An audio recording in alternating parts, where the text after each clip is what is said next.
One Zambia, One Nation. Good evening. Welcome to the news at 18 hours on TV2. My name is Chilufia Mwelwa.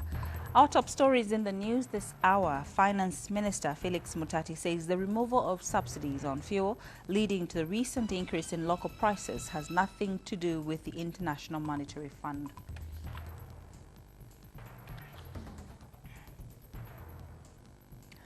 Economists say the removal of fuel and electrical energy subsidies will help government cushion the fiscal deficit.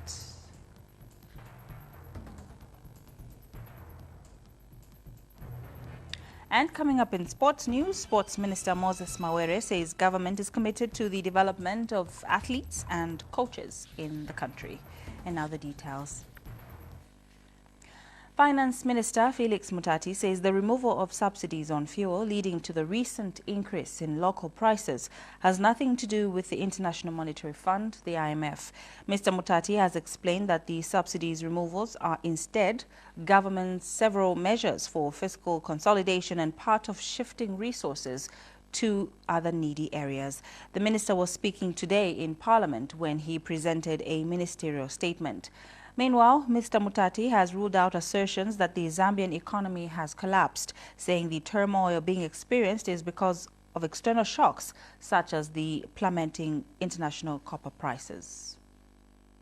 Mr. Speaker, I wish to mention from the onset that the efficacy of IM programs is beyond getting finance, but include inducing confidence and cooperation of external benefactors such as the investor community and cooperating partners regarding our economic plan.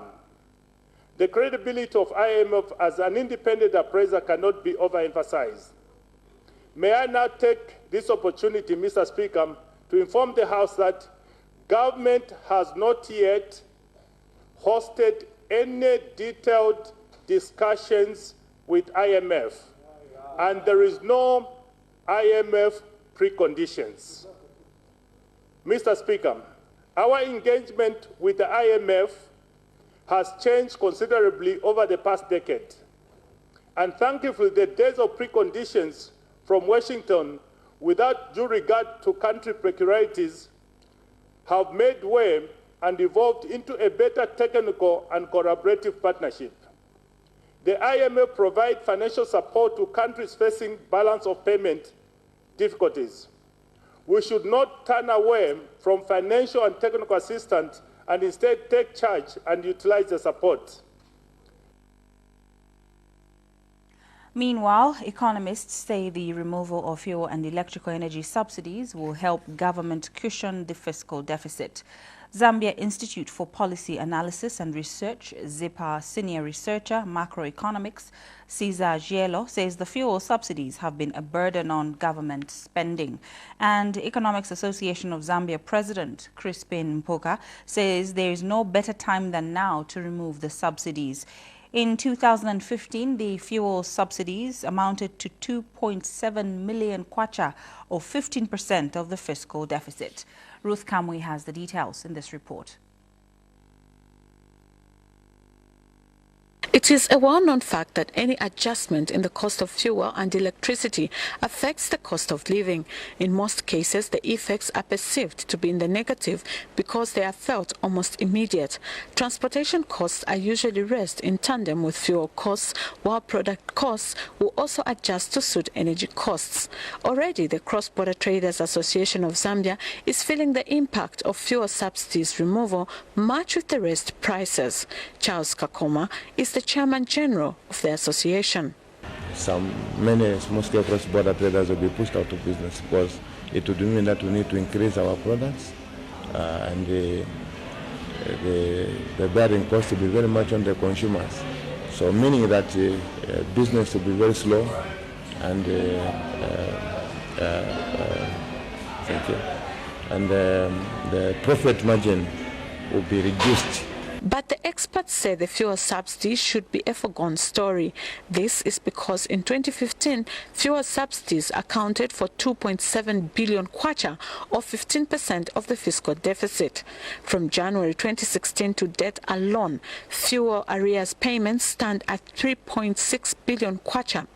Cesar Cello, a senior researcher in microeconomics at the Zambia Institute for Policy Analysis and Research, says this is 11% of the total budget.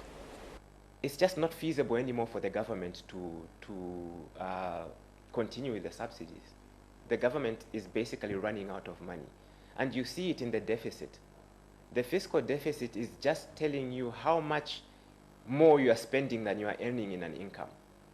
So there's an imbalance. In my view, it's actually commendable that some of these adjustments are taking place now, because it sends the signal that the government is taking ownership and leadership, stewardship in how the economy will be managed. We're not waiting for an IMF or a World Bank to tell us what to do. We are taking on the adjustments and doing the right things ourselves. And Economics Association of Zambia President Crispin Mpuka says the removal of subsidies should not be politicized. It is even delayed, I think, in our opinion. This should have been done earlier because the level of the deficit has been too high. If you have such a deficit, the implication is that you accumulate debt, external debt. If that is not the case, you accumulate internal debt, so you don't pay suppliers to government, and as a result of that, you start now borrowing on the domestic market, and by so doing you affect funding to the private sector. Yeah, and that has an implication for growth. Going forward, economic experts remain optimistic that the subsidies removal will surely pay back in the long term, at least for the ordinary Zambian. Ruth Kamwe, TV2 News in Lusaka. And Zambia Congress of Trade Unions ZCTU has called for stakeholders' participation as government pursues an economic recovery and stabilization program. ZCTU Secretary General Cosmas Mukuka says Zambians at all levels should have an input into government's engagement with the International Monetary Fund, the IMF. He was speaking in an interview with ZNBC News in Lusaka. Issue of engaging stakeholders. Let stakeholders be on board. And let stakeholders also pass on the message. It's the Zambians are good at listening to certain programs if they are engaged. Even the villagers where we feel we can simplify a concept for a villager to understand, like the removal of subsidies, we can simplify it in a simple language. If they are partners, the workers' movements, the church, the chiefs and others, let them be engaged, so that we see a situation where we can get to.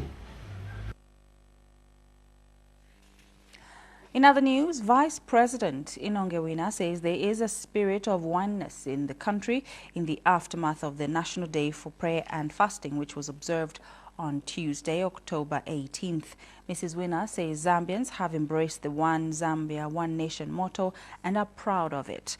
The Vice President said this when visiting Winners Chapel founder and presiding Bishop David Oyedipo called on her at her office in Lusaka this morning. And Bishop Oyedipo said Zambia is poised for more development in President Edgar Lungu's first full term.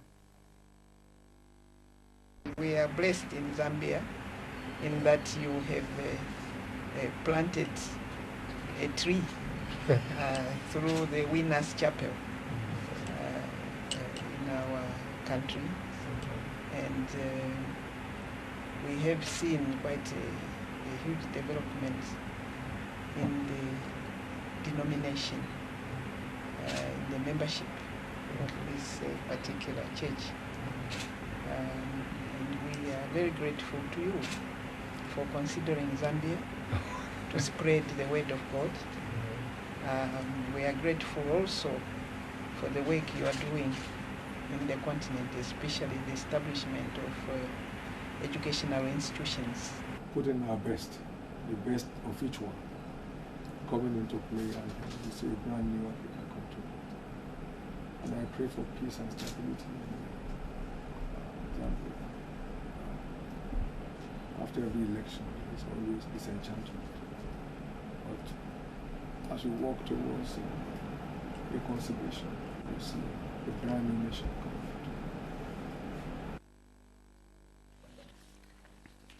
Now, Luapula and northern provinces are earmarked for oil exploration over a period of 10 years by United Kingdom UK-based Tullow Oil PLC.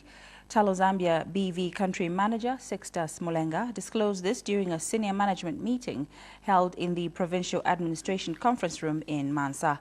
Dr. Mulenga said the exploration will cover a huge area and has already been granted a 10-year exploration license under the Zambia Petroleum Act. And Tullow Oil PLC Safety, Sustainability and External Affairs Manager, New Venture Operations, David Newton, said the exploration exercise will require the involvement of the local people. And Luapula Province Permanent Secretary Wiletin Samukila said Tullow Oil PLC is in the province for consultations with key stakeholders like senior managers of institutions as part of the process of their program of activities. We take a break, and coming up after that, bus operators in Kitwe and Livingston hike fares. Plus, dressmakers cash in on independence fever. I'll be back with the details. Welcome back. We continue with the news. A Turkish investor has called for the establishment of the Zambian Turkish Business Council. Kemal Kologlu, chairman of Colin Group of Companies, says this will deepen economic relations between the two countries. TV2's Hector Simfuka reports that Mr. Kologlu said this when he held a meeting with Minister of Information and Broadcasting Chishimba Kambwili in Ankara, Turkey. Here's a report. Minister of Information and Broadcasting Chishimba Kambwili is in Turkey to receive equipment from the Turkish government on behalf of ZNBC. Dr. Kambwili is accompanied by ZNBC Director of Engineering Marodera Rusambo and Director in charge of Press and Media Development at his ministry, Isaac Chipampe. And today, Dr. Kambwili visited the Zambian embassy in Turkey, where he addressed members of staff. During the meeting, Dr. Kambwili urged the embassy staff to encourage Turkish investors to invest in the agriculture sector. Why should we be depending on copper when we have got 40% of the waters in the southern region, when we've got arable land? You know, from Chingola into Solwezi, it's all bush. Why should we have that bush when here everywhere you move, there is no bush? It's either there is the houses, or there is a factory, or there is a farm. That is the situation we should strive to have back home, where we should say this bush must be put to better use. Our climate is very good. We can grow any crop that is required in the world. But 52 years after independence, we still have tracts and tracts of unexploited land. That should be a food for thought for you people in the foreign mission. When you come, those in attendance were given chance to ask questions. We filled in forms, we wrote letters, we told there was land for diplomats and other Zambians in diaspora. But up to now, we haven't received the feedback. Dr. Kambwili later informed TV2 that he has met a Turkish investor who has shown willingness to invest in the energy and the agriculture sectors. And I took an opportunity with the ambassador to come and speak to them over a possible investment in Zambia. And I'm glad to inform the nation that he has accepted our invitation and will be coming in the first week, in the first 15 days of January, to come and have a look at opportunities in Zambia. They are more than eager to invest in Zambia. You may wish to know that at the current moment, Zambia is facing a lot of problems in the energy sector. And Colin Group of Companies have a lot of power stations supplying energy to the government. They are into construction of energy infrastructure, such as coal-powered power stations and also hydro He said the investor will next year visit Zambia to look at prospects of investing in the country. The minister further said government will continue encouraging investors to invest in other sectors of the economy in order to encourage diversification. Hector Simfokwe, TV2 News in Turkey. Now, some business-minded people in Lusaka have started cashing in on selling national colors attires ahead of the celebration of the 52nd independence anniversary.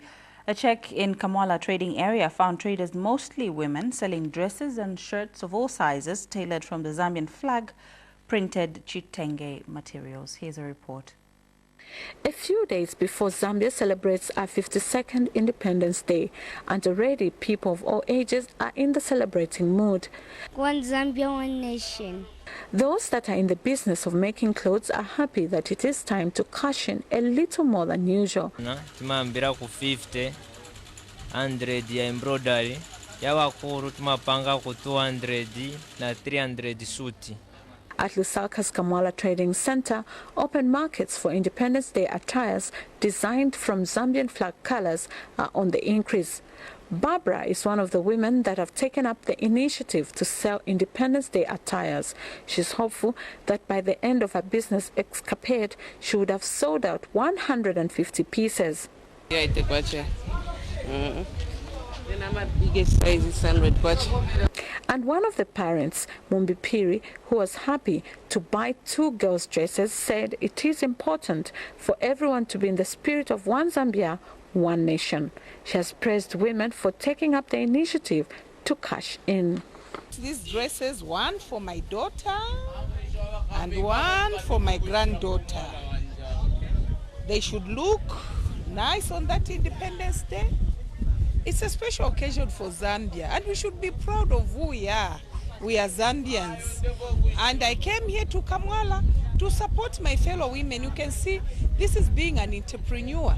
You buy material, you make, and you come and sell on the open market. When some of us are passing, we buy to promote them so that they can buy food.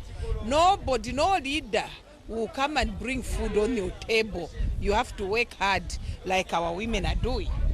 24th October is a day to celebrate Zambia's freedom.